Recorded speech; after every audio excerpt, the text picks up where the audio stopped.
Okay, halala isilo sama 2K siyakubongela kakhulu ngomsebenzi osothe wawenza omuhle kangaka. Siyabonga nje siyakubongisa siyabona nazi nezithelo zomsebenzi wakho usebenze kanzima. So nje wena uzizwa unjani nje kuyo yonke le hype nje yenzeka la around phela sila ngenxa yakho namhlanje. Wena uzizwa kanjani nje ngoba silamhlanje?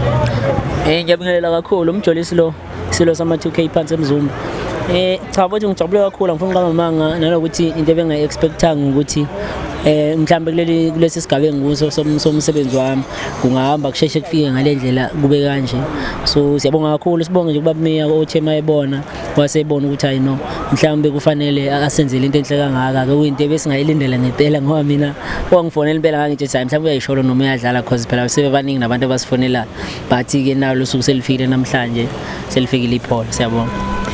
Nje ungathini nje kumbukele ekhaya akuyibona bavotile ngoba phela siyazi ukuthi nje bekubangiswana umzuliswano ubumubi ngempela ukuthi nje nawe ubukhona lapha phezulu waze wavela ku number 2. So nje ungathini nje kumbukele ekhaya okusupportayo o behind you all the way njengoba nje sekwenzeke izinto ezinhle kanje empilweni yakho at your early age nje.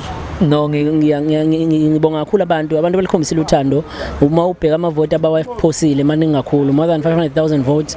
It means a lot to me. Ngicabanga ukuthi into enhle kakhulu engiyibongayo kahle kakhulu ngiyabonga kakhulu and bangayeka abantu ukungithanda ngilento engiyiyo ngishintshe ngisazoqhubeka futhi nokubenzela izinto ezinhle. Ngiphinde ngibone ngobhuti omnqobi yazo ke kubana abafowethu belokube ngisesezile sisebenza nabo njengoba lengomi njena nje uyena umuntu owaqhamuka wafaka isandla so ngiyabonga kakhulu.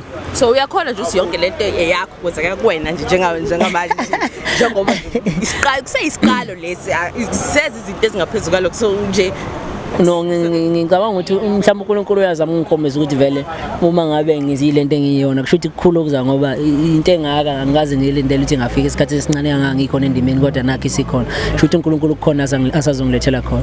Okay, so ungathini kwabanye young up and coming artists abasafuna ukungena kule ndima abanye sebekhona already ukuthi uzuphumelele yini le imfihlo yakho?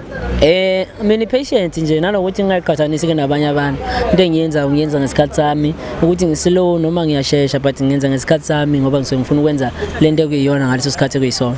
Okay, enye into engizwile bekunqoba bethi uyahlonipha. Ngiyakubona namahloni futhi. Hayi yakhona wona kodwa ke hayi akukho esingakwenza nakho phela kungibekile la ngikhona ngoba akekho umuntu engimthatha kancane wonke umuntu nje ngibathisa ngelevel efanayo. No, siyabonga kakhulu sikufisela okuhle empilweni nje nokuthi umculo wakho nje uqhubeke nawe uqhubeke uziphathe ngalendlela oziphethe ngayo nje all the best to you. Ngiyabonga kakhulu.